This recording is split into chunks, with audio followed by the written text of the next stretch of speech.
अब देखो आज मैं बताऊंगा त्रिकोणमिति का, ठीक है, स्टार्टिंग, ठीक है, इसका बेसिक क्या होता है त्रिकोणमिति, ठीक है। त्रिकोणमिति का मतलब होता है तीनों कोण, जो त्रिभुज होता है उसकी तीनों भुजाओं का मापना, ठीक है। मिति का मतलब मापना, ठीक है।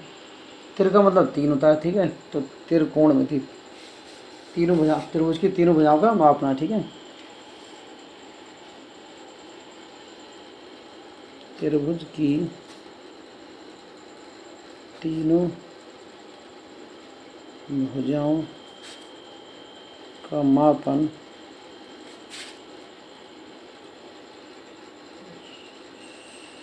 त्रिकोणमिति कहलाता है, ठीक है। एक त्रिभुज होता है, ठीक है, ये वाला, इसमें एक 90 अंश का कोण जरूर होता है, ठीक है। ये 90 अंश, ठीक है। एक दो तीन भुजाएं होंगी, ठीक है इसमें। तो इन तीनों भुजाओं को अगर हम माप रहे हैं या तीनों भुजाओं की इन्फॉर्मेशन लेंगे तो हम जो जानकारी लेंगे माप के, हमारा जो आंसर जो आएगा, इनकी मेजरमेंट आएगी, वो त्रिकोणमिति कहलाती है, ठीक है। अब होता क्या है इसमें, देखो त्रिकोणमिति का हम यूज क्यों करते हैं, त्रिकोणमिति पढ़ते क्यों है, ठीक है। तो त्रिकोणमिति का जो, देखो त्रिकोणमिति का जो उपयोग होता है वो कहाँ कहाँ होता है, ठीक है। एक तो ये होता है कि जो इंजीनियरिंग होता है, ठीक है, सबसे ज़्यादा उपयोग इसके इंजीनियरिंग में होता है, ठीक है। या जो नौ विद्या होती है, ठीक है, उसके लिए, ठीक है। या फिर जो यांत्रिक यानी मैकेनिकल जो इंस्पेक्शन होता है उसके लिए होता है, ठीक है, यांत्रिक सर्वेक्षण। अगर मान लो कोई बीच में अगर नदी बह रही है, ठीक है, यहाँ से यहाँ तक ये नदी चल रही है, तो कोई यहाँ से पार नहीं जा सकता, ठीक है, इधर। और इधर एक पेड़ खड़ा है, ठीक है, जिसकी ऊंचाई है, ठीक है, ये वाला। तो हमें यहाँ से यहाँ तक बिना जाए, ठीक है, हम इस पेड़ की ऊंचाई कैसे निकालें, ठीक है। तो ये सब कुछ त्रिकोणमिति के अंतर्गत आता है, ठीक है। त्रिकोणमिति से हम क्या कर सकते हैं, इस पेड़ की ऊंचाई वहाँ बिना इसके नीचे जाए या बिना इस पेड़ पर चढ़े निकाल सकते हैं, ठीक है। कैसे निकाल सकते हैं, देखो हमें नदी की चौड़ाई का पता हो, ठीक है, नदी की चौड़ाई कितनी है, ठीक है। फिर क्या करें, हमें यहाँ से यहाँ तक क्या बनेगा, जहाँ से अगर आप जो देखेंगे, ठीक है, यहाँ पे जो जो एंगल बनेगा हमारी आँख पे, उसको हम देखेंगे एंगल हमारा कितने डिग्री का बन रहा है, ठीक है। तो देखो हमें निकालना क्या है, इस पेड़ की ऊंचाई निकालना है h, ठीक है। अब ये कि यहाँ पे 90 डिग्री का एंगल है, तो यहाँ पे इसके 90 डिग्री के एंगल के सामने वाली भुजा होती है वो क्या होती है, कर्ण होती है, ठीक। तो कर्ण तो हम निकाल नहीं सकते, ठीक है। तो हम क्या करेंगे, हमें दो भुजाएं चाहिए, ठीक। कर्ण तो हम निकाल, क्योंकि यहाँ इसके चोटी पे तो यहाँ से बैठ नहीं सकते ना, इसकी लंबाई क्या पता कितनी कितनी नहीं, ठीक है, ये वाली। तो हम नदी की चौड़ाई नापेंगे सबसे पहले, तो नदी की चौड़ाई कितनी है, ठीक है, ये। और हम ये देखेंगे हमारी आँख पे कितने डिग्री का कोण बना, ठीक है। तो देखो यहाँ पे हमें दो भुजाएं मिल रही हैं, एक तो हमें नदी की भुजा मिल गई, ठीक है, ये वाली नदी की चौड़ाई मिल गई, ठीक, कितनी है, सही है, नदी की चौड़ाई मिल गई। और एक हमको मिल गई ये कोण, ठीक है। ये कोण का हमें पता लग जाएगा कितने अंश का मिला, ठीक है। तो हमें ये वाली निकालनी है।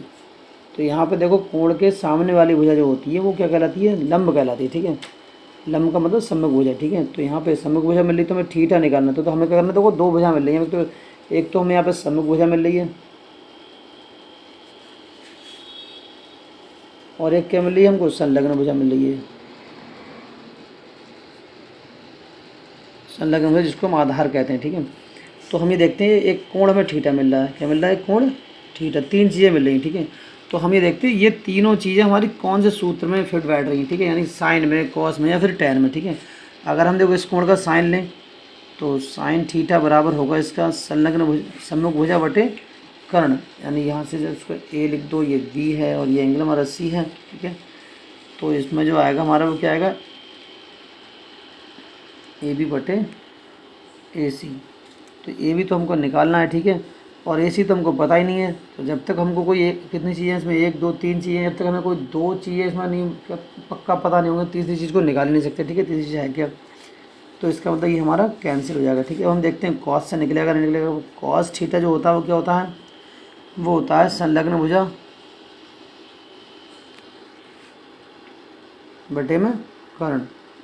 तो कर्ण तो हमको मिल ही नहीं रहा, ठीक है, कर्ण की तो हमें लंबाई पता नहीं कितनी थी कितनी नहीं है, ठीक है। तो ये भी मामला यहाँ खत्म है। अब हम देखते हैं इसी कोण का टैन लेके देखते हैं, इसी थीटा का टैन। तो टैन थीटा बराबर जो होता है वो होता है सम्मुख भुजा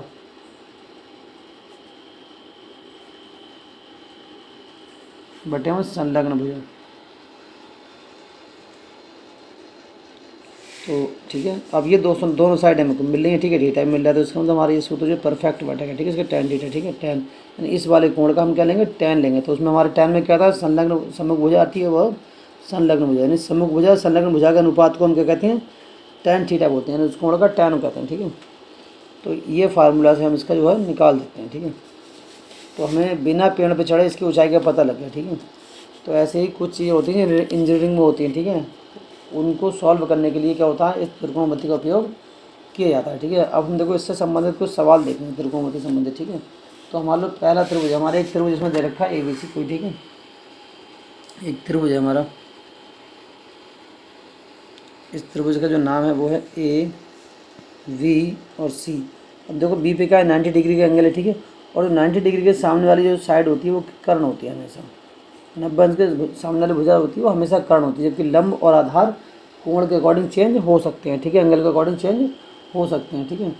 अब यहाँ पे जो AB है, अगर मैं कहूँ कि AB बराबर इसका 3 है, और जो BC बराबर कितना है 4 है, और AC बराबर कितना 5 है, तो हमें करने का है साइन A निकालिए, साइन A। मतलब यहाँ पे देखो A लिखा, ठीक है। तो मतलब हम यहाँ की बात कर रहे हैं, ठीक है, इसकी, क्योंकि A कहाँ पे, यहाँ पे, ठीक है। हमें क्या करना है, इसका साइन निकालना है, ठीक है। अब देखो यहाँ पे AB कितना दे रखा है, AB ये है 3, और BC कौन सा ये है, इसका कितना है 4, और AC यानी कर्ण कितना है 5 मात्रा का, ठीक है। अब हमें क्या करना है, साइन A निकालना है। तो अमूमन बच्चे क्या गलती कर देते हैं, साइन A निकालेंगे तो हमेशा इसको लंब मान लेते हैं, ठीक है। यहाँ पे यानी जो खड़ा होता है वो लंब होता है, ठीक है। मगर ये मानना हमारा गलत है, ठीक है। तो हमको लंब से मतलब थोड़ी है, हमें जो एंगल ले रहे हैं, ठीक है, हम क्या करना है उसके सामने वाली साइड देखेंगे, ठीक है। जो एंगल के सामने वाली साइड होती है वही उस एंगल के लिए लंब होता है, ठीक है। तो हम ये कह सकते हैं हमारा जो A है, ठीक है, ये इसके लिए लंब कौन सा होगा, ये वाला होगा, ठीक है, BC। ये लंब नहीं होगा इस कंडीशन में, ठीक है। अब कौन सा लंब होगा, BC, ठीक है। बच्चे क्या करते हैं एग्जाम में, झट से उन्होंने ऊपर खड़ा हुआ देखा तो क्या देख लिया, इसको लंब बोल देते हैं, और जो ये लाइन होती है उसको हमेशा आधार समझते हैं, मगर ऐसा मानना गलत है, ठीक है। ये हमारे कोण पे डिपेंड करता है, ठीक है। अगर हम C की बात करें, एंगल C की बात, हाँ, तो हमारे लिए लंब होगा, और ये वाला क्या होगा, आधार होगा, ठीक है। मगर हमसे यहाँ पे साइन A पूछ रहा है, मतलब इसकी बात करो, ठीक है। हम इसको घुमा के देखेंगे थोड़ा सा, ठीक है, इस तरीके से देखें। अब जब हमें इसका A निकालना है तो कहाँ, ये सामने वाली भुजा है, सम्मुख भुजा, तो ये कर्ण लंब होगी, और कर्ण हमें कभी चेंज नहीं होता, कर्ण हमारा जो होता है वो जो होता है वही रहता है, ये चेंज नहीं होता है, ठीक है। चाहे हम C निकालें या फिर किसी A के कोण निकालें, ठीक है। अब देखो यहाँ पे हम क्या करते हैं, हमें इसका क्या करना है, इस कोण का साइन निकालना है, ठीक है। साइन A बराबर जो हमारा होता है वो होता है सम्मुख भुजा बटे में कर्ण। तो सम्मुख भुजा कौन सी, कई बार बच्चे क्या करते हैं यहाँ पे लगा देते हैं डायरेक्ट लंब बटे कर्ण, ठीक है। तो ये भी चलो सही है, लंब लगा रहे हैं, मगर तुमको ये तो जानकारी हो आपको कि लंब है कौन सा, ठीक है। तो इस कोण के लिए लंब जो होगा वो कौन सा होगा, VC। मतलब तो यहाँ पे जो हमारा साइन A आएगा वो आएगा VC बटे कर्ण, तो वही रहता है, ठीक है, AC। तो VC की वैल्यू कितनी है यहाँ पे, देखो ये देखो 4 है, और जो AV की वैल्यू कितनी, इसकी जो AC की वैल्यू है, कर्ण की वैल्यू कितनी है, 5 है, ठीक है। तो ये आएगा इसका साइन A, ठीक है।